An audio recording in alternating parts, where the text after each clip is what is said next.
Changing your name on a United Airlines ticket can seem complicated, but this step-by-step guide makes it easier. Begin by carefully reviewing United's name change policy.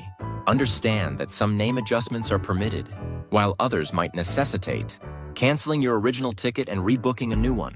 Before proceeding, gather essential documents. These typically include your valid photo ID and your original United Airlines ticket or booking confirmation. Next, initiate contact with United Airlines. You can reach them through their official website or by calling their customer service phone number. When you connect, clearly explain the reason for the name change and provide your unique booking reference or confirmation number. Be prepared to follow the instructions provided by the United representative. Depending on the nature of the change, a nominal fee might apply. Upon successful completion of the name change process, you will receive a revised ticket displaying the updated name.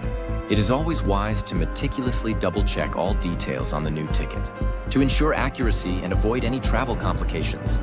Customer support line 1-855-547-0830.